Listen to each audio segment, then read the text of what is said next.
hata mbwa akaja akamramba vidonda vyake. Ikawa yule maskini alikufa, akachukuliwa na malaika mpaka kifuani kwa Abraham. Yule tajiri naye akafa, akazikwa.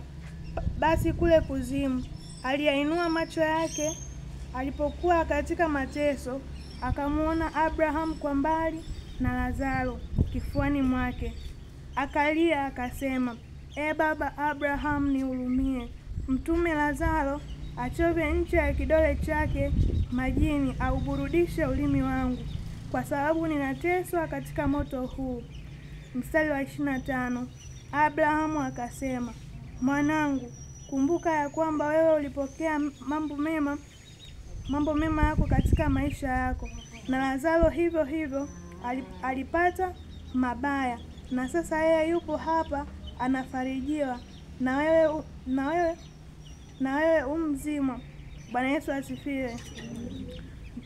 Maneno yetu hapa yanatueleza katika Luka mtakatifu, palikuwa na tajiri. Tajiri huyu yeye siku zote alizoea kula kwa anasa na kuvaa kwa anasa. Hakujua kama kuna siku ataondoka duniani. Yeye alijua siku zote ataishi milele. Alivaa kwa anasa, alikula kwa anasa. Hakujua kama kuna siku ataondoka duniani. Alijua yeye duniani ameshafika. Alijua yeye duniani ameshamaliza. Hakujua kama kuna siku ataondoka duniani. Lakini pia na maskini alikuwepo. Maskini yeye huyu alikuwa akitamani kushibishwa kwenye meza ya yule tajiri, lakini hakupata hiyo nafasi. Maskini yule akafa. Alipokufa akachukuliwa kifuani kwa Lazaro. Alipochukuliwa akawa anafarijiwa. Alifarijiwa kwa sababu alipitia machungu, alipitia mateso wakati wa uhai hapa. Ndivyo na sisi wanadamu wa leo tumekuja hapa duniani. Hatujui kama na sisi siku tutaondoka. Dunia tumeiona hii ni ya kwetu. Dunia tumejitawala, dunia ya mateso, dunia ya ziki nyingi ndo tumejitawala.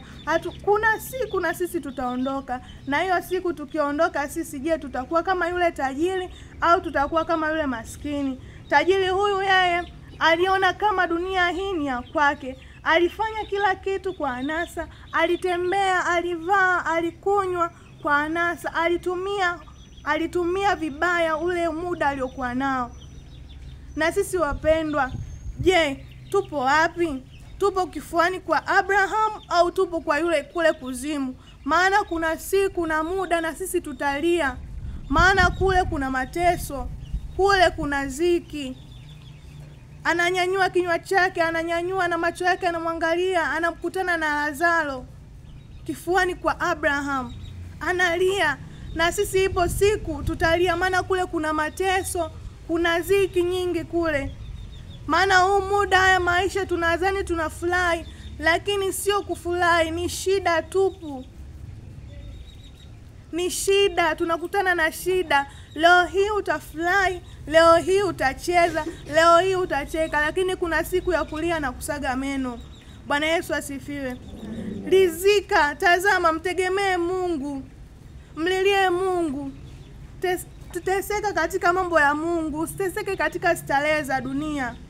Maana watu wengi wa leo hii wanapenda starehe za dunia kuliko kuteseka kwa Mungu, kuliko kufanya anayompendeza Mungu. Watu wamejikita katika kufanya mambo ya uasherati. Watu wakisikia neno la Mungu wamekuwa ni wagumu, lakini wakisikia mambo ya duniani wamekuwa ni wa kwanza.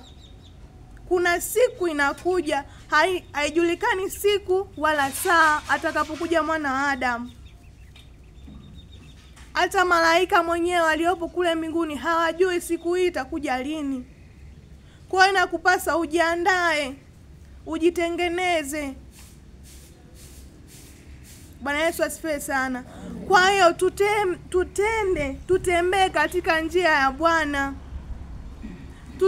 Tusikubali kuingia katika vishawishi. Vishawishi ni vya muda tu. Mambo haya duniani yana muda, na uhai wa mwanadamu ni uhai wa muda tu. Wote tutaondoka hapa duniani, kila mmoja kwa wakati wake na siku yake. Kwa mpendo unayenisikiliza, tambua kuwa hapa duniani utaondoka. Wakati ukifika utaondoka. hautakaa hapa. Ukifika kule itakuwaje? Maisha yako yatakuwaje kule? Utateseka au utafarijiwa kwa machungu uliopitia hapa duniani? Bwana Yesu asifiwe. Kwa sababu sisi wote wanadamu tuliozaliwa na mwanamke tutakufa. Maana ukisoma katika kile kitabu cha Ayubu pia anakuambia aliyezaliwa na mwanamke atakufa tu. Kwa hiyo ukifika muda utakufa, utabaki. Kwa hiyo tambua, tengeneza, usishawishike. Haya mambo yote yanapita, vitu vyote vitapita. Uhai ulionao leo utumie katika kazi ya Mungu, utumie kufanya haya yampendezayo Mungu. Usishawishike ndugu zangu, maana sasa hivi watu wengi wamekuwa wameshawishika, watu wengi wameharibika, watu wengi wamepotea katika njia ya Bwana. Watu wengi hawatendi mambo ambayo yanampendeza Bwana. Sasa hivi kumekuwa na mambo ya ajabu, kuna vitu vinasikitisha, kuna vitu hata havifai kuongelewa, lakini leo hii ndo vimetawala duniani hapa. Leo hii kuna wadada wengine wanauza mwili wao, kuna wengine wakaka wana lefti, kwa sababu hawajui kuna siku ataondoka. Kwa tambua na wewe kuna nyakati utaondoka. Mambo mengi yamekuwa yakitokea ambayo hayampendezi Mwenyezi Mungu. Tujifunze na sisi kutokana na kitabu hiki, sura hii. Bwana Yesu asifiwe sana. Tujifunze kutambua nyakati. Kila jambo na wakati wake. Wakati ulionao leo hautarudi tena. Ukishapita hapa, ukishalala pale, hautaamka mpaka siku ya mwisho. Kwa muda ulionao sasa, huu nyakati ulionao, huu hai ulionao, utumie vizuri. Usiutumie katika kutenda ambayo yampendezi Mungu. Tenda yanayompendeza Mungu, ili siku ya mwisho na wewe uwepo miongoni mwao. Usio miongoni mwa utajiri. Bwana Yesu asifiwe sana. Maana kuna wengine wanatamani hata leo hii wangekuwepo. Tajiri huyu anatamani, ukisoma kule mbele anamwambia Abrahamu mtume hata mtu kutoka huku kwa wafu aende akawaambie ndugu zangu warekebishe. Lakini alikosa hiyo nafasi. Lakini hiyo nafasi sisi tunayo. Nafasi ya kurekebisha tunayo. Watu wa Mungu wamewekwa kwa ajili ya kutukumbusha yatupasayo kutenda. Wapo wachungaji, wapo wainjilisti wamekuja kwa ajili ya kutufundisha na kutuelimisha. Kwa hiyo tuwasikilize, tusiwadharau. Maana kuna wengine wamekuwa wakienda kusali wanasali kwa mazoea. Usisali kwa mazoea mpendwa. Sali kwa nia, sali kwa upya. Usizoee kanisa, usizoee sala. Kuna wengine wamekuwa wakienda kanisani ili wakifa wazikwe vizuri, wazikwe katika msingi wa Kimoravian. Lakini hawatambui kuwa ukisali unasali, unamuomba Mungu wako, unamuomba Mungu akusaidie. Usiende ukaseme wengine wanaenda kujionyesha, leo kisa kavaa nguo nzuri ndo anaenda kanisani. Hapana. Kuna wengine wamekuwa wakija tu kanisani ili mradi. Wengine ndo kabisa hawaji kanisani sasa. Alafu kingine, kuna shida inapotokea, shida pambana nayo. Usikubali ile shida ikutawale.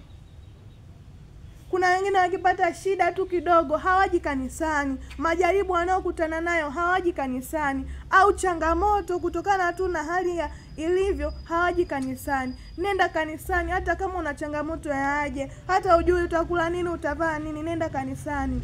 Ipo siku utafarijiwa. Ipo siku utabembelezwa. Bwana Yesu asifiwe sana. Usiwaze pesa. Pesa zitakuja tu. Tutafute kwanza ufalme wa Mungu, mengine tutaongezewa. Maana maneno yake mwenyewe anasema utafuteni ufalme wa mbinguni, mengine mtaongezewa, mtazidishiwa mara 2 yake. Ayubu alikutana na majaribu, Ayubu alikutana na changamoto nyingi, lakini aliendelea kumtaja Mungu, aliendelea kumuomba Mungu. Na ikafikia mahala Mungu akamzidishia mara 2 yake. Na wewe pia majaribu yasikutawale. Utabembelezwa na wewe. Ayubu aliongezewa vingi. Hakusikiliza mtu, hakusikiliza huyu anasema nini, hakusikiliza yule anasema nini. Na wewe mpendwa, usimpe nafasi mwanadamu wa kutawale. Ukimpa na mwanadamu nafasi ya kutawale, hautoendelea. Maana wanadamu wamejaa maneno. Kila mtu atasema la kwake, kila mtu atasema la kwake. Usisikilize.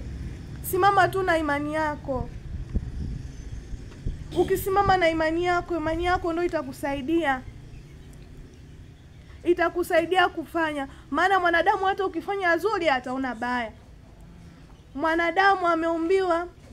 Kuna wengine wanajiona ni wasamani sana mbele za Mungu. Kuna wengine wanajiona wenyewe ndio wenye haki. Lakini sio hivyo. Usimlizishe mwanadamu, umlizishe Mungu wako. Maana Mungu wako ndo alikuleta hapa. Mungu wako ndo alikufanya hapa. Ana makusudi na wewe. Kwa hiyo makusudi yako yatimize. Usiumbishwe. Usiwe kama mawimbi ya bahari. Ukija upepo nenda huku, ukija upepo nenda huku. Simama. Maskini huyu alisimama. Hakuumbishwa. Hata kama alikuwa anashinda njaa, alikuwa anaumwa, lakini hakutikisika. Na wewe mpendwa, usitikisike. Usiumbishwe. Maana kuna wengine sasa hivi wamekuwa wakiumbishwa. Wakipata shida tu kidogo, wakienda kwa jirani. Jamani, acha mkufuru Mungu. Uende hata kwa mganga. Maana sasa hivi wengine wanatumia waganga kuliko Mungu. Kila jambo msukumizieni Mungu. Maana Mungu ndo anayetujua. Wanadamu hawa usiwape nafasi. Mwanadamu ametengenezwa na Mungu. Mwanadamu na wewe umetengenezwa na Mungu. Usimtegemee kama kinga yako. Kinga yako ni Mungu. Maskini huyu aliyeka kinga yake ni Mungu tu. Mganga ametengenezwa na Mungu na wewe umetengenezwa na Mungu. Kwa hiyo Mungu ndo awe wa kwanza. Bwana Yesu asifiwe sana. Usikubali kabisa. Maana watu wengi leo hii wakipata shida, wakiumwa wiki tu, mwezi ukipita, anasema Mungu anioni, ngoja anatafuta njia mbadala. Usifanye hivyo. Maskini alikubali kufa kwa ajili ya Mungu. Alikubali kuumwa vyote vile kwa Mungu, akafa akiwa mikononi mwa Mungu. Na wewe ufe mikononi mwa Mungu. Usife mikononi mwa shetani. Waganga watakudanganya. Watakuchukulia hela zako nyingi. Kwa hiyo ufe kwa Mungu, kufa kwa Mungu. Maana ukifa kuna maisha ya milele. Tajiri huyu alitambua, yani alitamani arudi tena, lakini hamna muda. Kwa na sisi ndugu zangu, kaa leo hii tafakari, mimi ni wa wapi? Mimi ni wa huku au mimi ni wa huku? Bwana Yesu asifiwe sana. Tuombe. Mungu wetu na Baba yetu, tunasema asante mfalme wa amani. Tazama Mungu, mwanzo hadi sasa ulikuwa nasi. Tazama Mungu, umenitumia kama chombo. Tazama Mungu, watoto wako wamesikia neno lako. Kawasaidia Mungu kutafakari. Kawasaidia Bwana, kwa sababu hapa duniani tunaishi, tunapita. Kila mmoja atapita. Sisi tutambue, tujue ni wa wapi. Shida zisitusonge mbele. Tunaomba Mungu tusaidie tuweze kusonga mbele kufikia katika mlango wako. Tuwe na sisi miongoni mwa kufarijiwa. Tusishawishike na mambo ya kidunia. Mambo ya kidunia yasitutawale. Tunaomba Mungu utusaidie kupitia Roho wako Mtakatifu. Nikiomba na kuamini, amina.